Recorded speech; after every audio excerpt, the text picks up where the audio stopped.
बच्चों, इस वीडियो के अंतर्गत हम इतिहास का काल विभाजन पढ़ेंगे। इतिहास का काल विभाजन मोटे तौर पर मानव के संपूर्ण इतिहास को 3 कालों में विभक्त किया गया। पूरे इतिहास को कितने कालों में? मानव के संपूर्ण इतिहास को 3 कालों में बांटा गया है। ठीक है, जैसे 3 काल कौन से हैं? प्राक युग, आद्य युग, ऐतिहासिक युग। प्राक युग, आद्य युग और ऐतिहासिक युग। प्राक युग क्या होता है? प्राक युग इतिहास के उस काल को कहा जाता था। प्राक युग इतिहास के उस काल को कहा जाता है जिसके ज्ञान के लिए कोई लिखित साक्ष्य उपलब्ध नहीं है। ठीक है, प्राक का मतलब है पूर्व का, यानी कि पहले जो लिखे गए, लेकिन पहले जो प्रस्तुत किए गए, लेकिन उसके लिए कोई लिखित साक्ष्य उपलब्ध नहीं है। इतिहास का कोई लिखित साक्ष्य उपलब्ध नहीं है, वो प्राक युग कहलाता है। अर्थात मानव लेखन से अपरिचित था, मानव को लेखन कला का ज्ञान नहीं था, वो प्राक युग कहलाता था। फिर आद्य युग का क्या मतलब है? आद्य युग का मतलब देखिए आप, आद्य युग जो है इसकी संज्ञा इतिहास के उस काल को दी जाती है जिसके लिखित साक्ष्य तो उपलब्ध है। आद्य मतलब उस काल की बात हो रही है जिसमें लिखित साक्ष्य तो उपलब्ध है, किंतु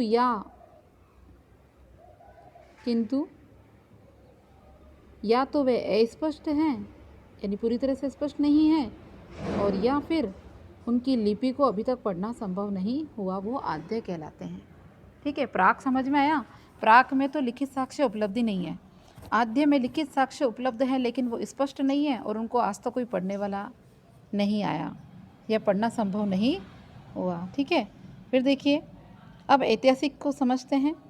ऐतिहासिक युग उस काल के इतिहास को कहा गया है जिसके संबंध में स्पष्ट और सुपठित लिखित साक्ष्य उपलब्ध है। तो ऐतिहासिक युग जो है वो स्पष्ट है और उसके जो साक्ष्य हैं वो लिखित भी हैं और सुपठित है। सुपठित मतलब पढ़ने योग्य हैं, उपलब्ध हैं। इस प्रकार कालक्रम को जो है, इतिहास के कालक्रम को 3 भागों में बांटा गया है और 3 भागों में बांटा गया कालक्रम को इस प्रकार बांट सकते हैं। प्राक युग, ये युग सृष्टि से आरंभ से हड़प्पा सभ्यता से पहले का है, और आद्य युग ये हड़प्पा सभ्यता के काल से 600 ईसा पूर्व तक रहा। हड़प्पा सभ्यता के काल से 600 ईसा पूर्व तक रहा।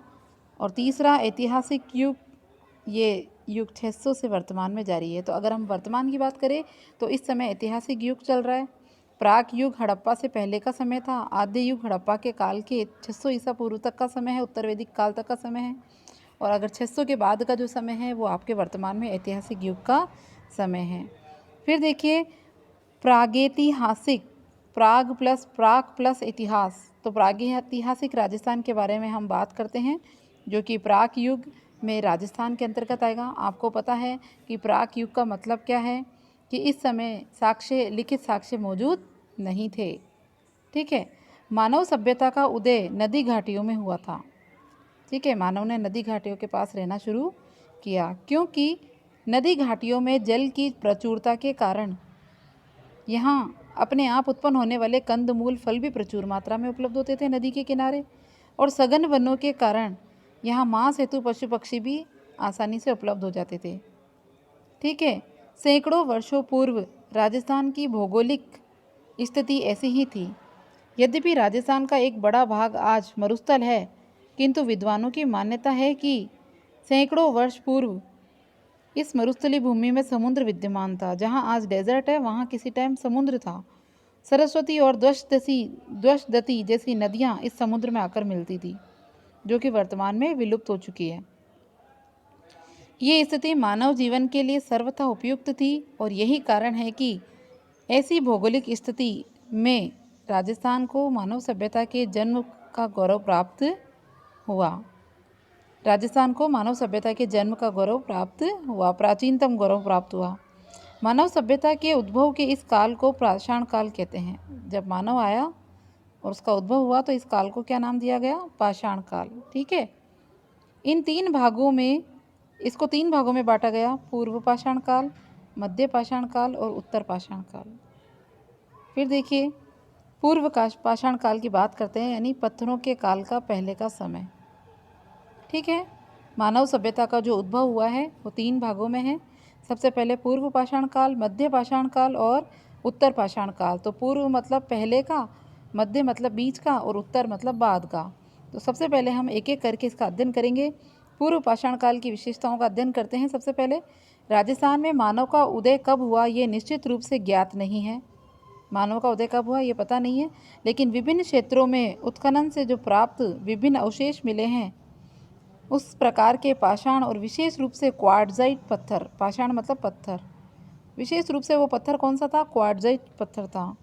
तो क्वार्ट्जाइट पत्थर जो है अनेक उपकरणों से ज्ञात होता है कि आज से लगभग 1.5 या 2 लाख वर्ष पूर्व, ठीक है, राजस्थान में एक मान संस्कृति विद्यमान थी।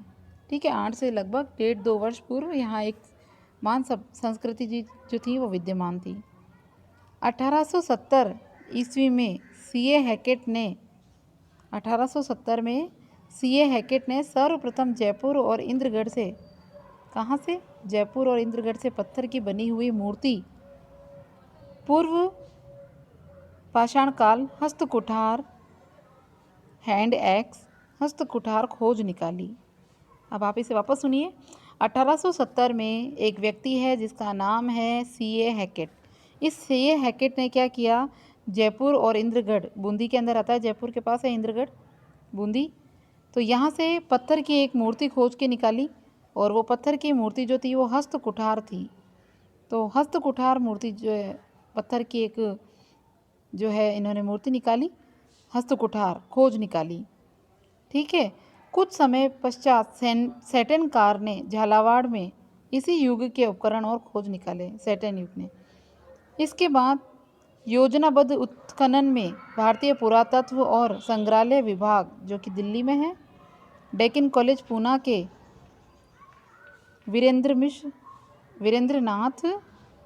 वीरेंद्रनाथ मिश्र, राजस्थान पुरातत्व संग्रहालय विभाग के आरसी अग्रवाल, बहुत इंपॉर्टेंट है, डॉक्टर विजय कुमार और हरीश चंद्र मिश्रा आदि विद्वानों ने राजस्थान पूर्व पाषाणकालीन सभ्यता और संस्कृति के विभिन्न पक्षों को सामने लाने में सराहनीय योगदान दिया। इनके प्रयत्नों से, ये जो अपन ने अभी नाम बोले ना, वीरेंद्रनाथ मिश्र और आरसी अग्रवाल, विजय कुमार, हरीश चंद्र मिश्रा, इनके प्रयत्नों से राजस्थान में अजमेर, अलवर, चित्तौड़, भीलवाड़ा, जयपुर, झालावाड़, पाली, टोंक आदि क्षेत्रों में प्रमुख नदियों, विशेष रूप से चंबल, बनास और उसकी सहायक नदियों के किनारे पूर्व पाषाण काल के उपकरण प्राप्त हुए। जालोर से इस युग के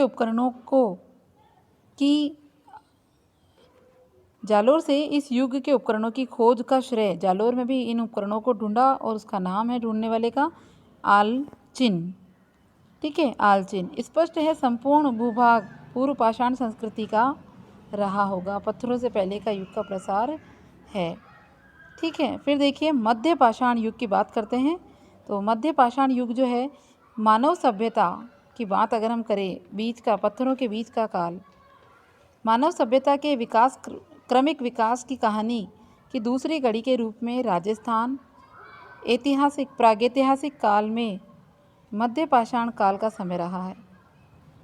मानव सभ्यता के विकास की जो कहानी है, क्रमिक विकास की कहानी, वो सब क्रमिक विकास की कहानी दूसरी कहानी के प्रागैतिहासिक काल में मध्य पाषाण काल रहा है।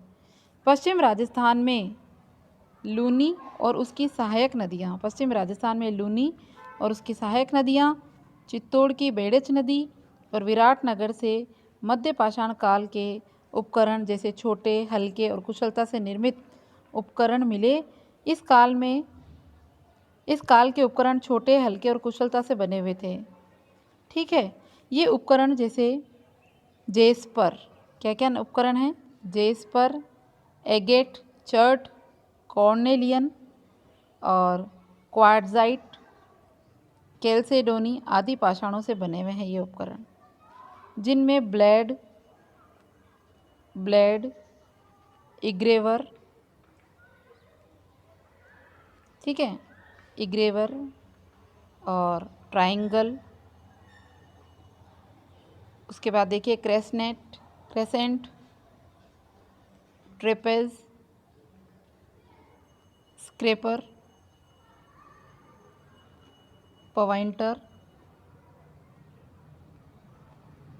आदि उल्लेखनीय है। पत्थरों के बने इन छोटे उपकरणों को माइक्रोलिथ या लघु पत्थर कहा जाता था। पत्थरों के छोटे छोटे बने हुए इन उपकरणों को माइक्रोलिथ या लघु पाषाण उपकरण कहा गया।